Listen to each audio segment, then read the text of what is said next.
Salve, salve, tudo bem? Eu sou o Dr. José Neto, sou diretor de ensino e pesquisa do Grupo Nefroclínicas.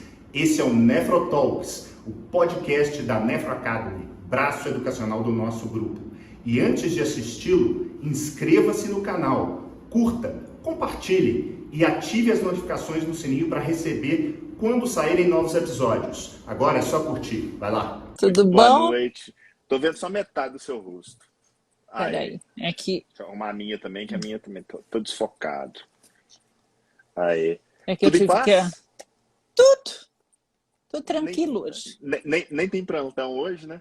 Hoje não, troquei.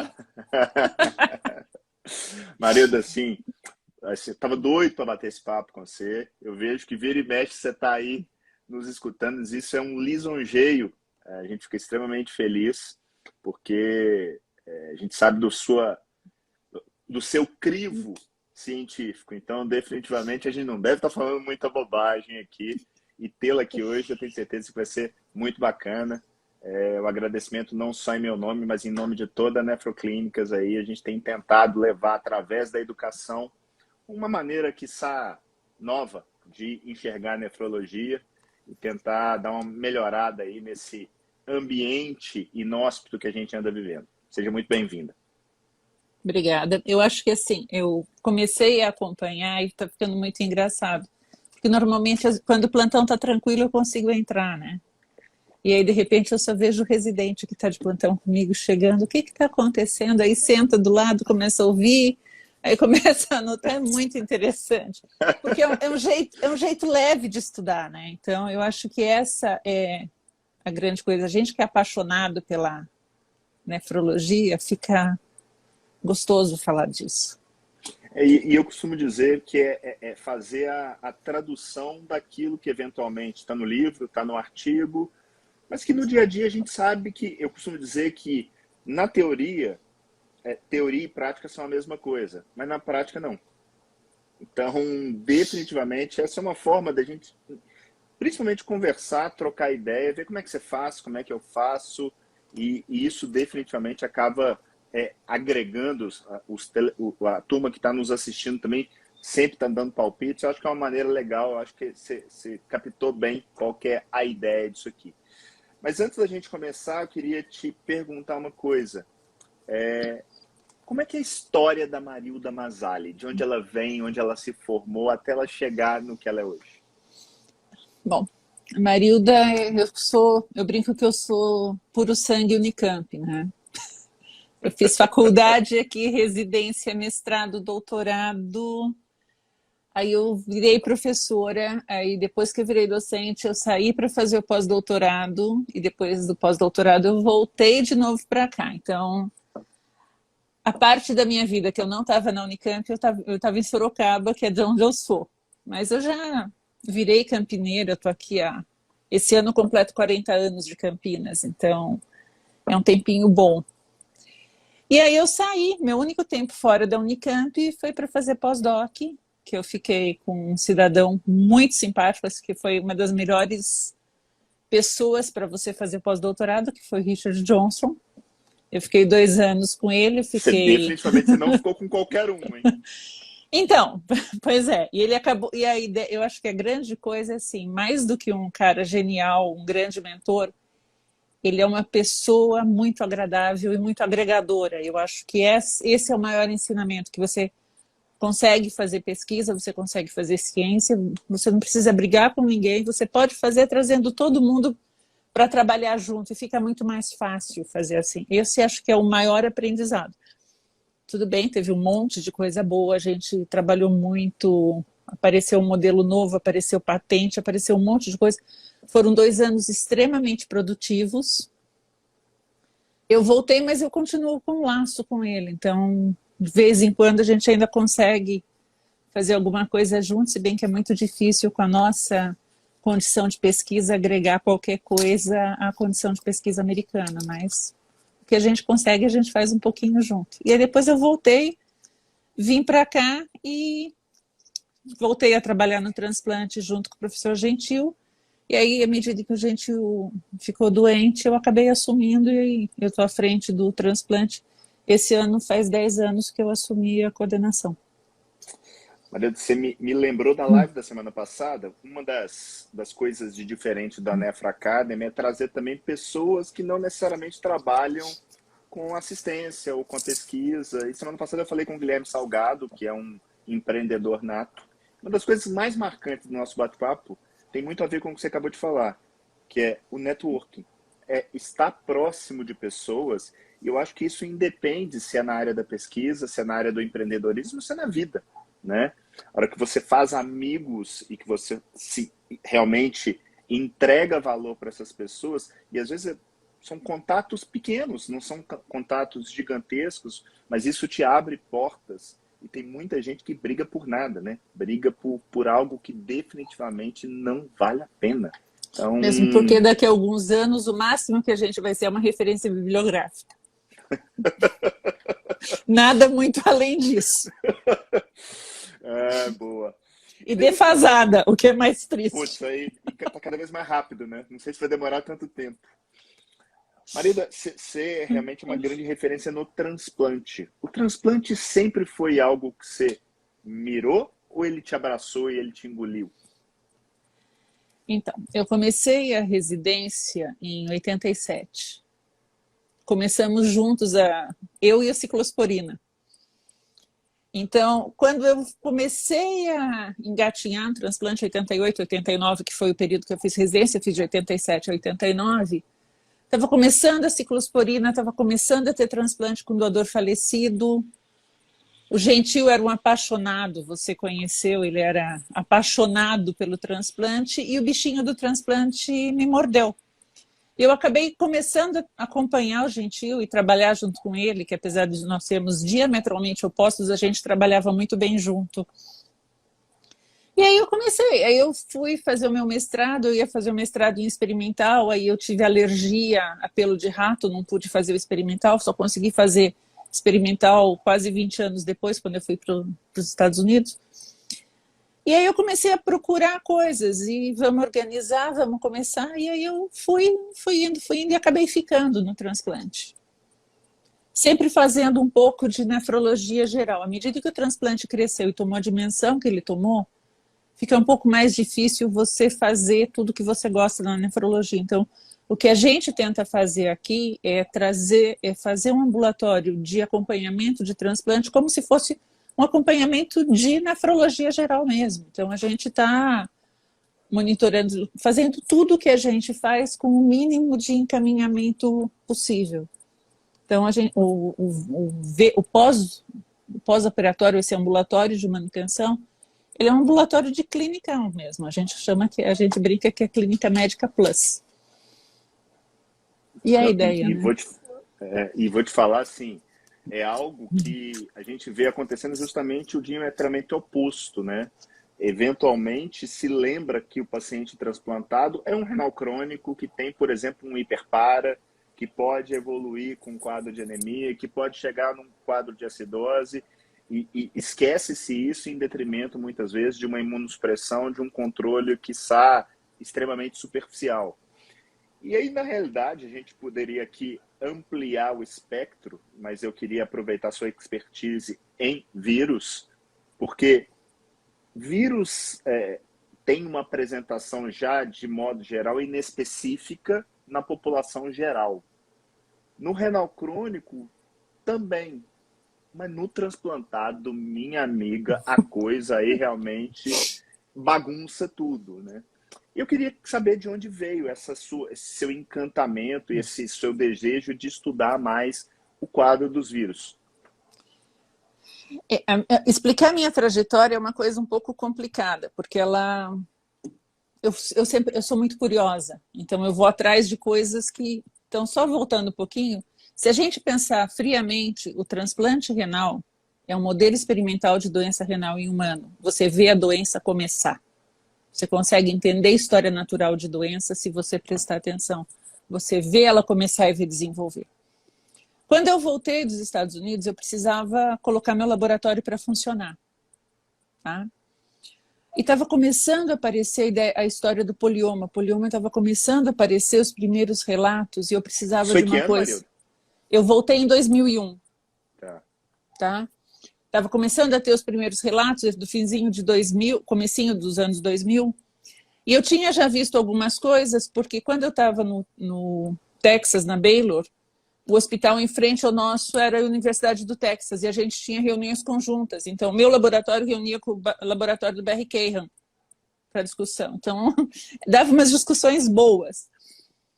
E aí, começou a história do polioma e tal, eu voltei, o que eu tinha treinamento que eu conseguia montar rápido no laboratório, imunistoquímica, citologia, porque o que eu tinha feito a mais eu precisava de uma infraestrutura que eu não tinha. E aí veio a ideia de vamos começar a triar a citologia urinária, vamos aprender. Peguei uma médica, a gente começou a treinar, aprendeu a técnica. Primeiro a gente propôs para patologia, mas o volume era muito grande, absurdo. A gente começou a fazer em ambulatorial, em house. Então a gente montou um laboratório, colocou uma citocentrífuga, um material de coloração, uma bancada de coloração, vamos fazer citologia, vamos ler. Ah, mas dá para a gente fazer PCR, tem um pessoal fazendo PCR de citomegalovírus, ainda nested, ainda quantitativo, vamos juntar, vamos fazer, porque o Gentil já tinha feito alguma coisa com citomegalovírus lá em 96, como pesquisa e deixou. E aí eu vi que isso era uma coisa interessante, vamos estudar, vamos entender. E logo que a gente começou, veio a ideia de como que eu vou tratar isso, eu sei que eu tenho que baixar a imunossupressão. E foi meio intuitivo para a gente tirar o inibidor de calcineurina e colocar sirolimus. Mas a ideia que a gente teve na época era, se o vírus é nefrotóxico, se a droga é nefrotóxica, eu não consigo tirar o vírus, vou tirar a droga. E foi muito por aí, os primeiros que a gente começou.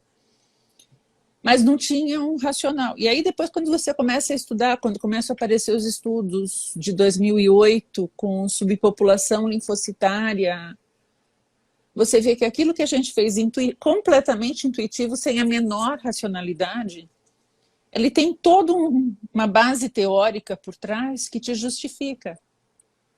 Então, foi meio por aí. E aí tinha o citomegalo, junto com o citomegalo, vamos ver herpes vírus 6, a gente montou 6, montou 7, Epstein-Barr nunca foi um vírus de interesse. E eu comecei a montar, fazer, vinha gente, comecei a treinei outros grupos para a citologia, porque não adianta, não tenho dinheiro, trabalho em hospital público, nós somos pobres, não dá para fazer PCR para todo mundo. O que dá para fazer é citologia. Citologia é fácil, é barata, ela tem um valor preditivo positivo péssimo. Mas eu brinco com eles que eu não faço citologia para procurar polioma. Eu faço citologia para dizer que não tem. Que já resolve a vida, já tira uma hipótese diagnóstica. Não é para você fazer o diagnóstico. É vamos lá, vamos brincar de cortar a hipótese diagnóstica, né? Você abre o leque, vai cortando até chegar no que é. Você não precisa acertar de saída. Porque normalmente quando você acerta de saída tem alguma coisa muito errada acontecendo. E deixa eu te perguntar, a história da citologia, você tem uma questão que é muito examinador dependente. E você tem ciclos de residentes que passam com você, provavelmente a hora que ele está ficando bom, ele está saindo.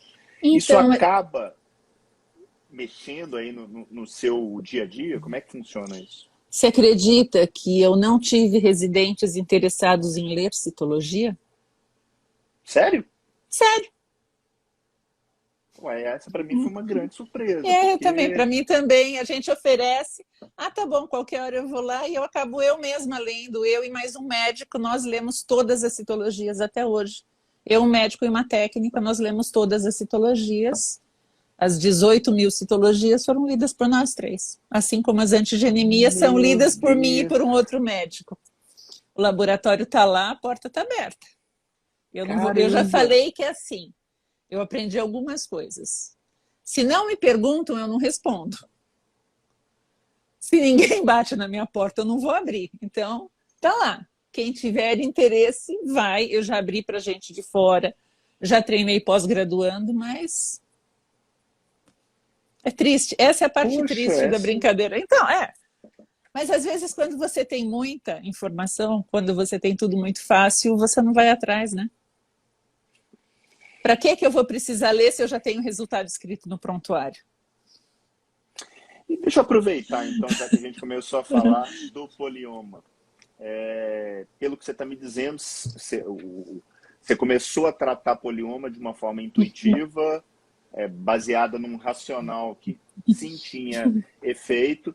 A gente viu muita coisa sendo feita aí com polioma, inclusive uso de antibióticos. Cipro foi durante muito tempo aí debatido. O que hoje, nesses 20 anos aí que você vem estudando o tema polioma, o que você fala assim, ó, isso dá certo, pelo menos em boa parte dos casos? É simplesmente fazer essa troca ou você enxerga alguma coisa a mais, Marilda? Eu faço uma coisa, a gente tem um protocolo de acompanhamento. Então, primeira coisa, colhe a primeira citologia está positiva.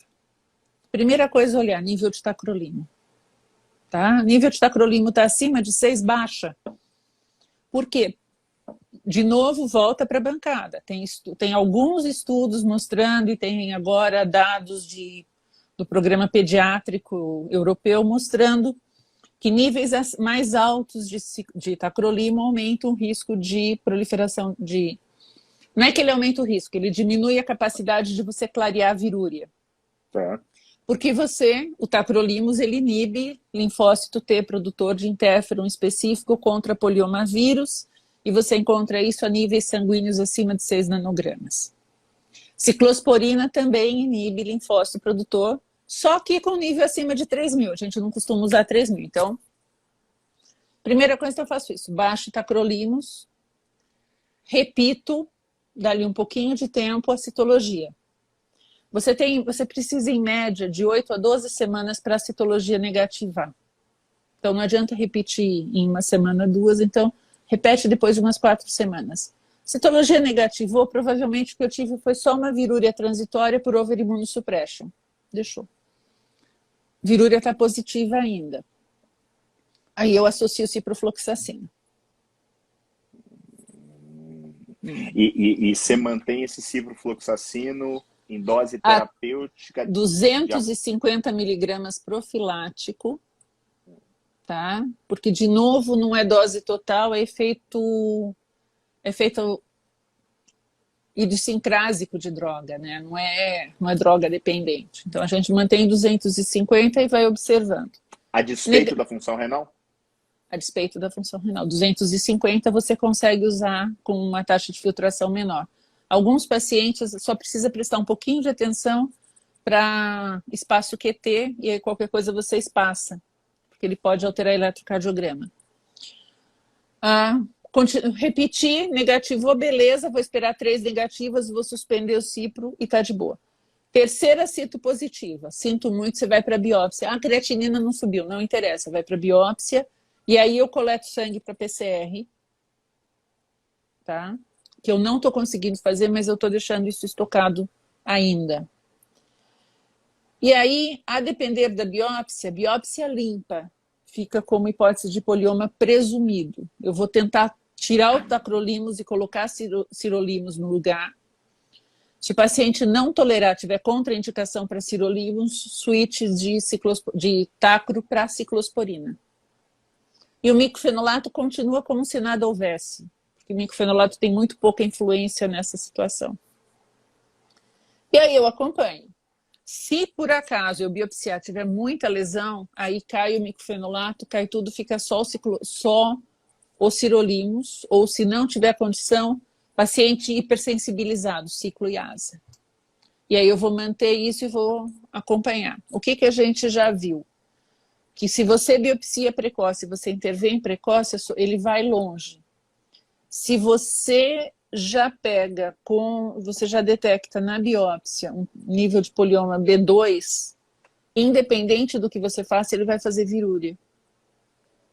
E tem uma outra coisa que ele falseia. Quando a doença está muito avançada, quando já tem um grau grande de nefropatia, você fala, negativou a citologia. Negativou a citologia porque o vírus não é burro, não tem mais parênquima, ele vai ficar fazendo o quê lá, né? Então, você negativa, porque essa é uma característica de vírus, né? Eles precisam do hospedeiro íntegro.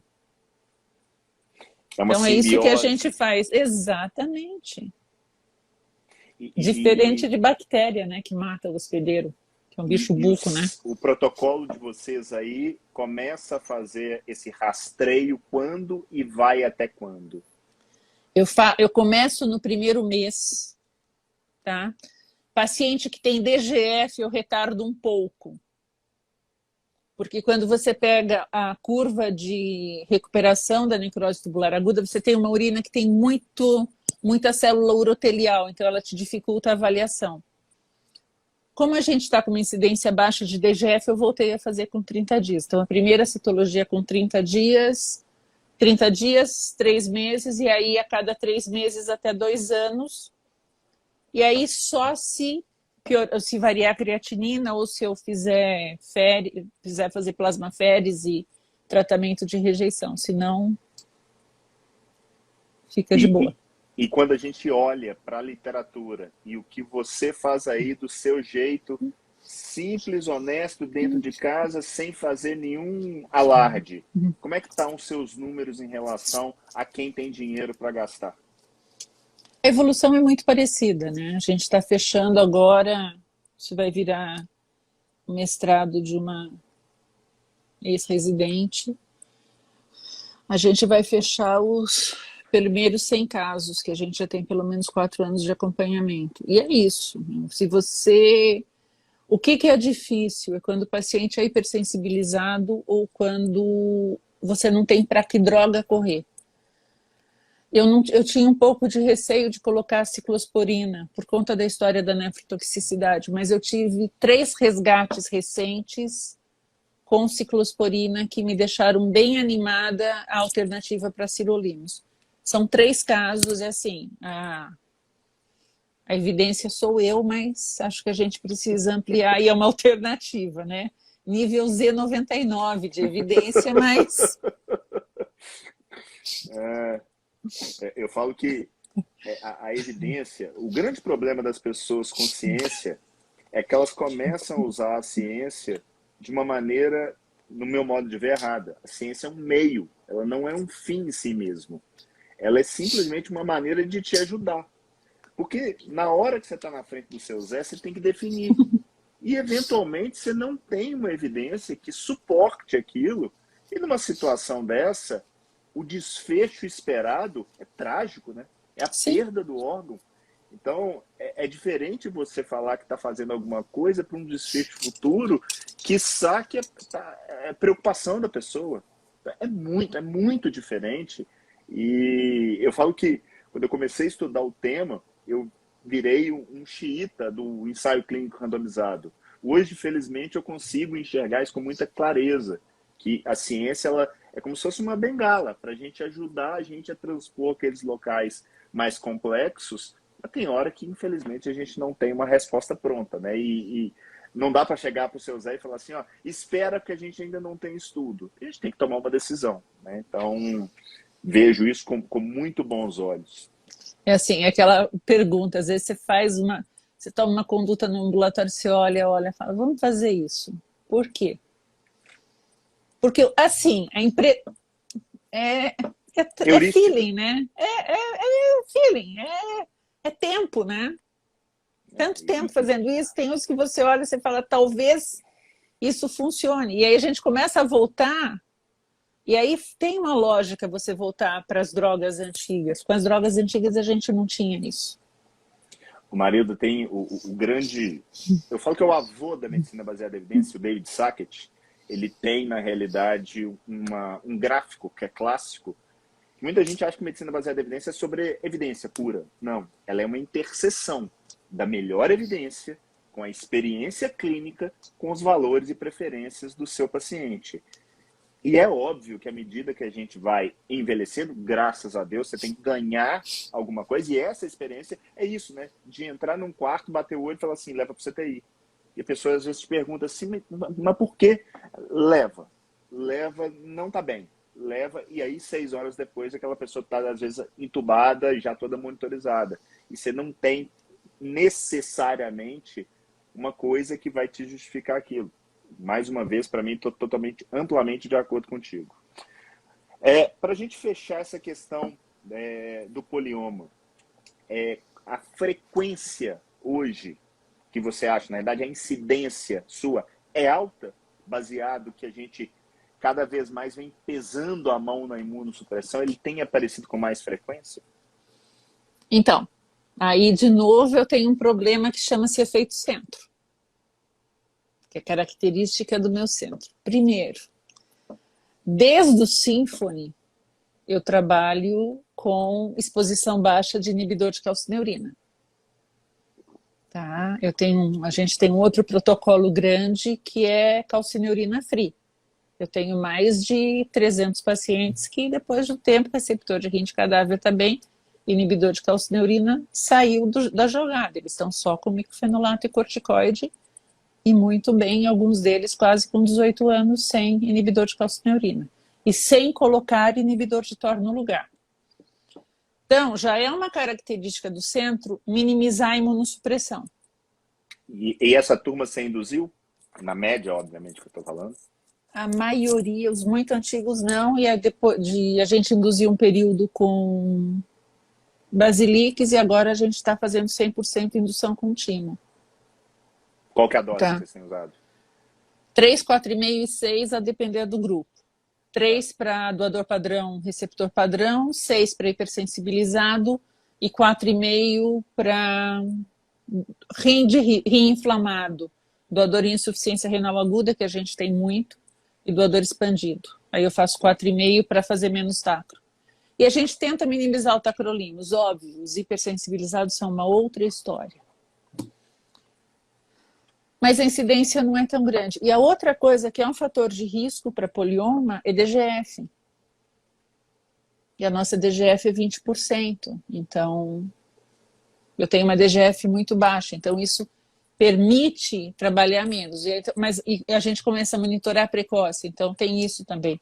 Viu a primeira cito positiva, já modula. Então, eu não tenho visto casos terríveis de nefropatia por polioma como a gente via lá atrás.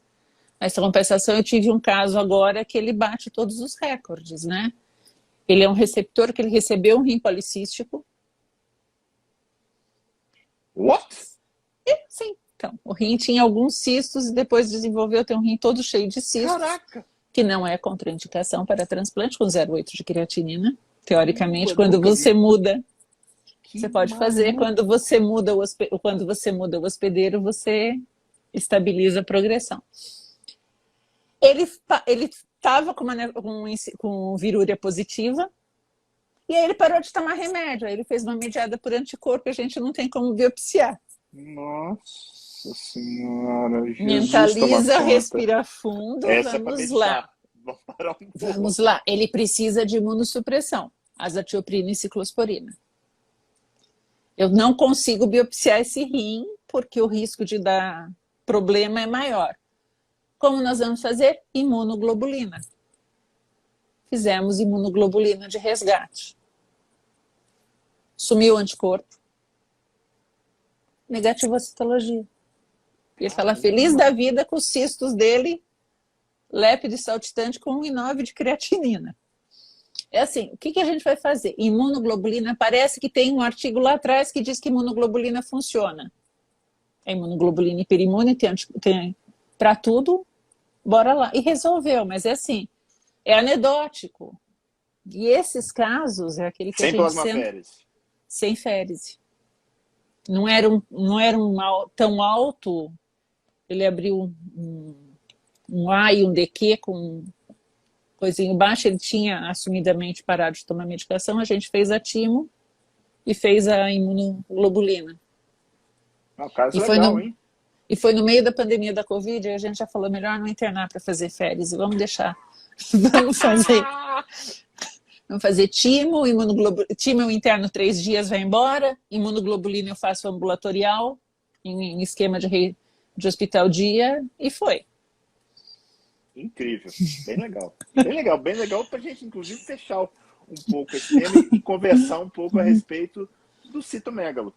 Citomegalo que também vem tomando conta das notícias no que tange a infecções no transplante, e que você tem uma grande experiência aí. E aí eu já vou te começar logo perguntando, antes de anemia ou outra coisa? faça o que você conseguir fazer, tá? A gente tem os dois no hospital, antigenemia eu tenho como protocolo de pesquisa e o PCR eu tenho pelo laboratório central. PCR eu não tenho todo dia. Antigenemia eu tenho a facilidade de paciente chega de manhã no ambulatório, a enfermeira colhe o sangue, sobe para o laboratório de pesquisa, a hora que acabou o ambulatório, a antigenemia está pronta, porque é método de fluorescência, ela fica pronta em 4 horas. O médico responsável sobe, lê as antigenemias e quem tem que tratar já fica para fazer tratamento em regime ambulatorial. Então, para minha realidade, a antigenemia é muito mais prática. Tem contraindicação para antigenemia? Tem. Paciente que está leucopênico, a antigenemia não serve para absolutamente nada. Menos de 2.000 leucócitos não perde tempo. Não gasta de corpo porque não vai ter leucócito para conseguir fazer o teste. E a outra coisa são as órgão-invasivas, né? Quando você tem uma invasão de trato gastrointestinal exuberante, aí a antigenemia não adianta. Quem tem PCR na mão e mais fácil, faz PCR. Então, é assim. Faça o que você tem na mão, o que vai ser melhor para o teu serviço. E qual é a cara do teu serviço? Para mim foi mais fácil montar no laboratório de pesquisa que fica. O ambulatório fica no segundo, o laboratório no terceiro. Para mim foi muito mais fácil montar antigenemia no andar de cima. E hoje você tem algum corte que você usa para indicar tratamento, ou você tem uma zona meio cinza aí, onde você acaba repetindo, acompanhando? Como é que é a prática? Sintomático, qualquer número de células. Assintomático, acima de 5, a gente dá uma olhadinha, repete, bateu 10, a gente trata. E você trata em... Isso que eu ia perguntar, provavelmente é o que você vai responder. Trata internado? Hospital dia? Opa, sim, legal. Regime. Nós temos, por legislação, hospital dia para transplante. A gente tem essa possibilidade, né? Então, a gente faz em regime de hospital dia. Eu tenho 10 leitos de transplante no hospital geral. Eu não posso me dar o luxo de ocupá-los para tratar citomegaly. Então, infecção não, paciente levemente sintomático não, a gente interna. Os que eu preciso mexer drogas, que fazem insuficiência renal aguda, você começa o ganho internado, estabilizou, vai para casa. Valganciclovir não tem, é caro, sem chance. E você consegue, na verdade, o seu público, os seus receptores são basicamente da região de Campinas, porque a gente tem uma questão de distância aqui em Minas. Eventualmente eu vou pegar um sujeito lá do norte de Minas que está a 800 quilômetros de mim. Você tem essa dificuldade ou isso é menos frequente? Esse é menos frequente, eles não são tão distantes, mas a gente tem duas coisas que nos ajudam. A primeira é que um grande investimento, acho que para vocês também, em saúde das cidades da região, é o ônibus com ar-condicionado para levar para a Unicamp, que deve ser mais ou menos a mesma coisa que acontece. É isso, investimento de saúde de cidadezinha pequena, muitas vezes é isso, é um bom meio de transporte. E a outra coisa que a gente faz já há alguns anos, a gente, uma vez por ano, o grupo de transplantes se reúne com as enfermeiras e as assistentes sociais das unidades de diálise da região, para a gente prestar contas do que a gente fez nesse ano. Então, aqueles pacientes que vocês encaminharam, a gente transplantou, foi assim, assim. E essa parceria, ela dá muito certo na hora que a gente precisa. Duas situações, quando a gente vai convocar o paciente para transplantar, e ele tem que vir para o hospital. Às vezes você liga na diálise e fala, eu preciso do seu Zé aqui, seu Zé tá bem? Tá. Seu Zé tem como transporte? Não, não tem, mas a gente consegue. Ela já vem com transporte, com a cópia do exame, com tudo certinho. E quando o seu Zé precisa do ganciclovir, ele consegue o transporte da cidade para vir, para tomar o remédio e para ir. E se ele é muito longe, tem uma casa de apoio próxima à universidade. Então a gente consegue deixá-los na casa de apoio, aqueles que são de muito longe. Agora, se não tem jeito, aí a gente hospitaliza. E tem alguma situação assim como você faz no BK, que você usa a PCR? A gente faz PCR quando é feriado, quando a gente não consegue fazer, às vezes quando o paciente está internado e você suspeita no dia da coleta, no dia que corre a bateria do hospital, aí a gente faz, ou nos leucopênicos ou naqueles muito sintomáticos. Esses a gente corre PCR, que é mais fácil. E aí vai curvar por esses, a gente continua curvando. Quem começou com PCR, acompanha com PCR. Quem começou com antigenemia, acompanha com antigenemia. E você vai curvar o log e você vai tratar se subir mais de 0,5 no log. Massa. Do ponto de vista de tratamento, você tem visto casos de resistência ao GAN? Resistência, a gente teve acho que um caso. Mas também, de novo, foi um caso estranhíssimo que ele fez uma glomerulopatia por citomegalo. Caramba! O citomegalo gostou, foi parar no glomérulo, fez uma glomerulopatia por citomegalo, foi um GAN resistente, aí ficou um tempão hospitalizado, acabou tendo complicação, a gente acabou optando por tirar o enxerto, porque tinha que mexer muito na imunossupressão. Mas talvez a gente não tenha tanta resistência por causa do desenho do nosso protocolo de tratamento. A gente também faz modulação de imunossupressão assim que começa o tratamento. Então, nosso protocolo é: iniciou o GAN, micofenolato vai à metade. Entrou GAN, micofenolato cai à metade. Repete o primeiro exame de controle com 14 dias. A gente aprendeu que com 7 dias não adianta, porque parece que com 7 dias todos os citomégalos resolvem sair para tomar um ar, porque ela sobe para depois cair. Se você faz no 7º dia, você dá uma assustada e acaba aumentando a medicação. Repete no D14. D14 está negativa, faz mais uma semana de GAN e acabou. No D14, a antigenemia, ou o exame que você fizer está positivo, o que a gente faz? A gente tira o micofenolato para tentar dar um sprint e vai para o tacrolimus abaixo de 6. Segue a mesma regra de polioma. Mantendo a dose do GAN. Mantendo a dose do GAN, ainda não mexe. 21 dias. Antigenemia de D21 está positiva, entra sirolina. Aqui como terapia adjuvante. E dobra a dose do GAN. Dobra o GAN e entra sirolinos. E aí vai. Legal, e aí a gente legal. consegue controlar um grupo grande. E a ideia do micofenolato de reduzir a metade é que ele tem um efeito de potencializar a proliferação viral, mas ele também tem um efeito de potencializar o efeito antiviral do GAN. Então, metade da dose equilibra. Legal. E você tem tido muita recorrência? Não. A taxa de recorrência é bem baixa. E normalmente os que a gente tem recorrência são os que induzem contínuo de 6. Porque são os hipersensíveis. Né? Eles são os hipersensíveis. Mas tem... A timo, na verdade, eu acho que ela vem com o citomegalo ali dentro.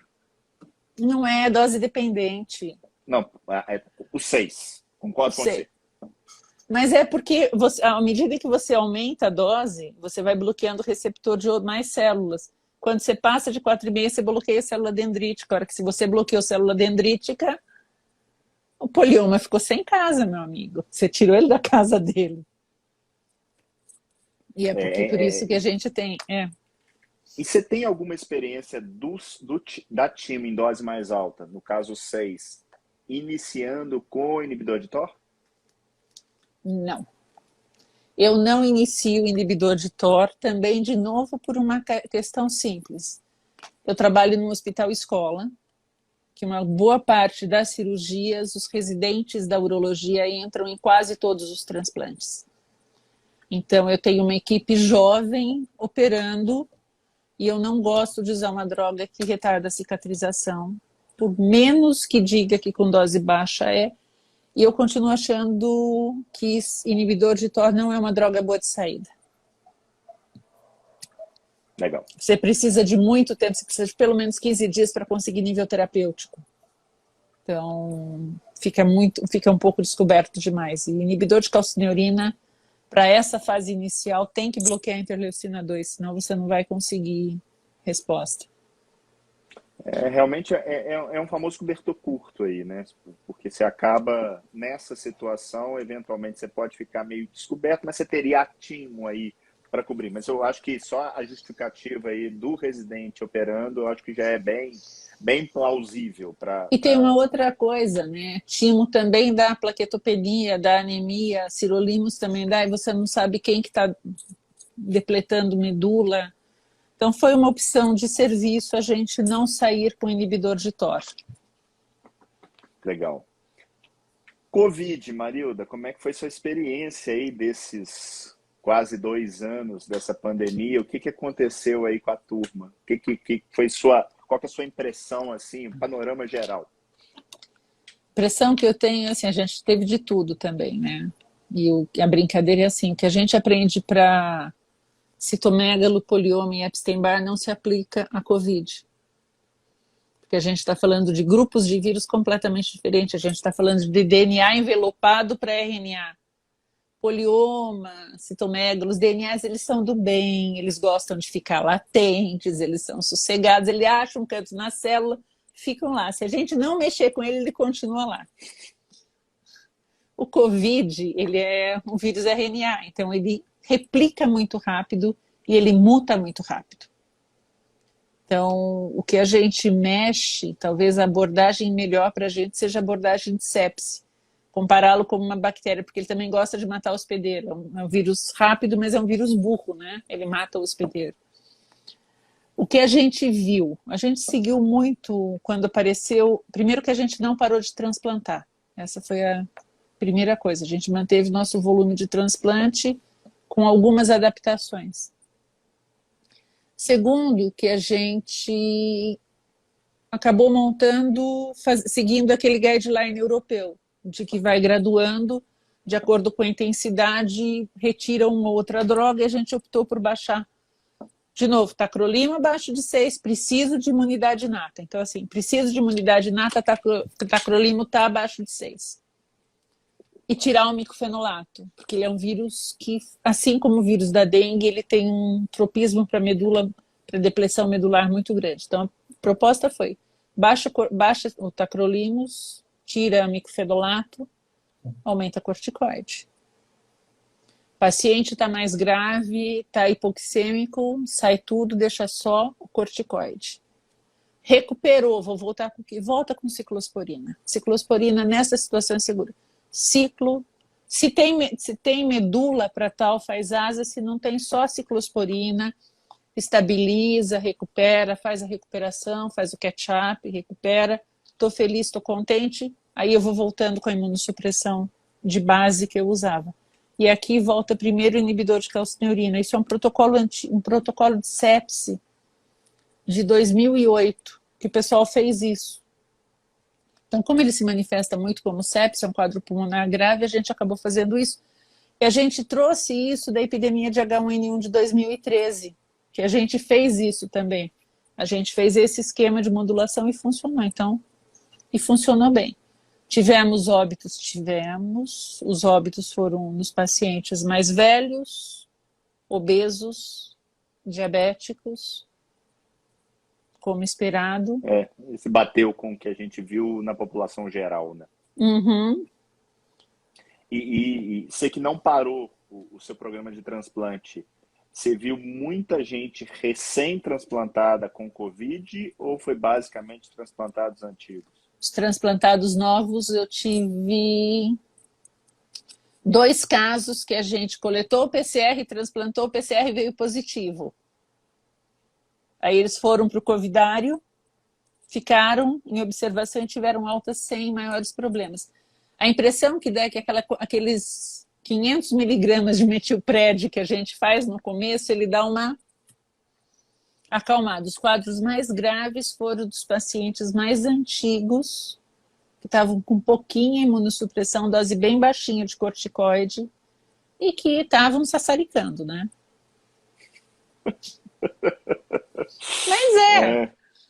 Mas é o povo que estava na farra, porque os transplantes recentes, eles têm isso, eles têm tanto medo de tudo que eles são super protegidos. Os mais antigos, eles são muito mais difíceis de você fazer. Mas as perdas foram nos pacientes antigos. Eu não tive nenhuma perda com transplante com menos de 6 meses. Interessante. Bom, interessante, até porque, como muita gente parou o transplante, né? Fica aí uma mensagem, né? Do que realmente. E isso é um fato, né? A gente vê acontecendo isso eventualmente também em outras situações, sei lá, na diálise peritoneal. Aquela pessoa que está começando, ela está cheia de dedo. Vai passando um tempo, ele vai relaxando, relaxando, relaxando, de repente, alguns anos vem uma peritonite fora do esperado, e aí, de repente, foi um lapso aí, porque passou muito tempo e a pessoa quase que começa a se sentir curada, né? Que é Sim. um perigo aí que a gente sempre tem que estar levantando. O corpo acostuma com o remédio. Nada como hábito, né, Marilda? Eu acho que é tudo na vida, né? Para que a gente forma um hábito, de repente aquilo ali é natural, você até esquece que eventualmente aquilo ali é um tratamento para te manter vivo ou com um rim funcionante. Marilda, eu acho que, assim, do ponto de vista de vírus, deu para a gente bater um papo legal e a gente está caminhando para o final e eu queria mudar um pouquinho o assunto e te fazer algumas perguntas que eu acho que a gente tira muito insight legal dessa parte que eu tenho feito. Queria que você me falasse um livro. Pode ser um livro que você já leu ou que você está lendo, alguma coisa aí. Então, eu falei para você que eu sou extremamente curiosa, eu gosto de ler história, eu gosto de ler umas coisas um pouco estranhas. Tem um livro muito interessante que se chama Os Botões de Napoleão. Não sei se você já viu. Nesse não, vou anotar. É um livro escrito por um químico que discute as 17 moléculas que mudaram a história da humanidade. Que legal!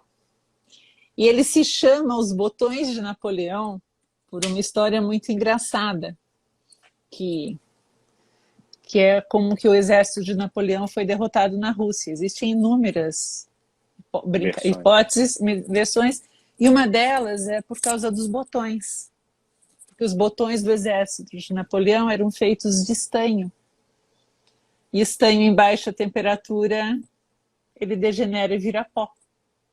Então o exército perdeu os botões e com isso perdeu a guerra. Então essa é uma das muitas explicações. Que legal. E essa é a explicação química. Esse é um livro muito interessante. Nessa mesma linha tem a história do mundo contada pelos vírus, né? Que também é uma coisa muito legal de ser lido. Então, assim, eu vou misturando um pouco de história com um pouco de... para tentar entender isso que a gente faz, né? Massa. Uma frase, se você pudesse colocar num outdoor, numa camisa, que desse visibilidade para muita gente. Na verdade, eu tenho duas frases. Tem uma frase que eu gosto muito, que é do Einstein, que é nunca pare de perguntar. Never stop questioning, né? E eu tenho uma outra que eu brinco, que era o que eu queria pôr na minha tese e o Gentil nunca me deixou, que era agradeço aos que me ajudaram e mais ainda aos que não me atrapalharam. Mas essa ela não foi considerada muito polida para constar. Mas não é isso. Mas não é isso. A gente tem que agradecer, mas principalmente quem não atrapalhou a gente, esse tem que ser. Já é uma belíssima ajuda. Sim. Marilda, um hobby. Um hobby? Cozinha. Legal! Não Panelas. sabia dessa.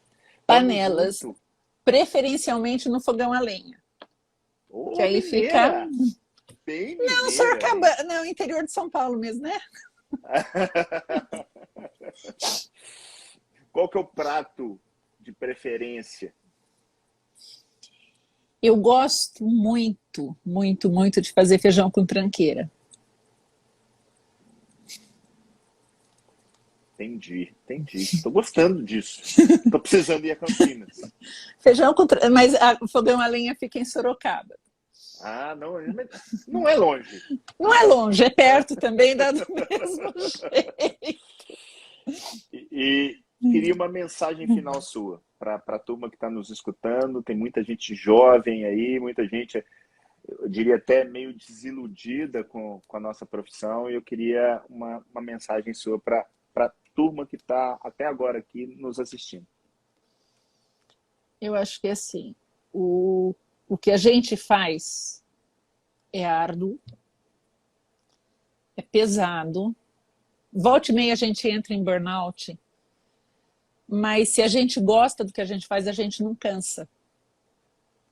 Né? Então, é primeiro gostar, é saber por que a gente está fazendo isso. Eu sou suspeita porque, primeiro, eu sou workaholic, e segundo, eu sou apaixonada por isso. Então, e não desistir, né? Então, é brincadeira, gente. A coisa vai ficando difícil, você dobra, abaixa a cabeça, tempestade vem, abaixa a cabeça, tempestade passou, você levanta a cabeça e bora lá de novo. Estilo camelo. Ou acho, não é mais ou menos isso, ou um bambu, né? A gente tem que... E às vezes a gente acha que tudo vai dar errado e de repente abre do nada, parece uma coisa que você não imaginava que você fosse fazer. A minha história está cheia disso. Eu saí fazendo transplante, eu fui para os Estados Unidos para estudar angiogênese, acabei estudando ácido úrico, voltei e trouxe o que eu trabalhei para voltar, e estou fazendo vírus, e agora eu estou juntando vírus com o que eu aprendi de mecanismo de lesão de ácido úrico, tudo numa coisa só. Então a gente olha, né? Eu acho que medicina é isso, é você olhar num caleidoscópio, ou a história do elefante na sala. Você enxerga o que você quiser ver. Então só precisa parar, pensar e juntar isso tudo. E sair um pouco fora da medicina, que é sempre bom. Maravilha! Marilda, falo que eu sempre aprendo com você. Eu falo que, você não sei se você vai lembrar disso, teve uma vez que a gente deu uma aula junto, a gente estava no aeroporto, eu passando aperto com meu terno. Até hoje eu sei como dobrar um terno para colocar numa mala pequena por causa da doutora Marilda. Lembra disso? Lembro que não dobrava, só fazer assim. Enfia aqui dentro, que eu falei, uai, como é que o negócio funciona mesmo? E ele chega sem amassar, o que é melhor ainda. Mas assim, muitíssimo obrigado pela sua disponibilidade. Eu sei que você teve que trocar plantão para estar aqui com a gente. Eu tenho certeza que foi muito bom. Eu não troquei o plantão, eu doei o plantão. Opa! Então foi melhor ainda. Saiu melhor que encomenda. Sim, e assim, para quem está nos assistindo, obrigado por estarem com a gente aí até agora. 4 e 5 de dezembro a gente faz o próximo NefroExpert, uma imersão que a gente tem feito, Marilda. 2 dias, temas tanto da nefrologia como fora da caixa. A gente fala de gestão, fala de marketing, fala de inteligência emocional, finanças e também fala de nefrologia, bem nesses moldes de Nefrotalks, aquilo que não está no livro.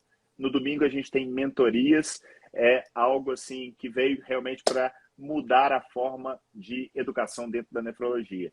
A gente está no segundo lote, hoje vira o segundo lote e temos 2 vagas. Então, até meia-noite, quem quiser, clica no link da bio, faça a sua inscrição. Marilda, eu quero te ver ainda no NefroExpert, vou te trazer para a gente conversar. Acho que ácido úrico também é legal, hein? Podemos marcar ácido úrico é legal, mas é aquilo que eu te disse, eu estou numa fase virótica agora.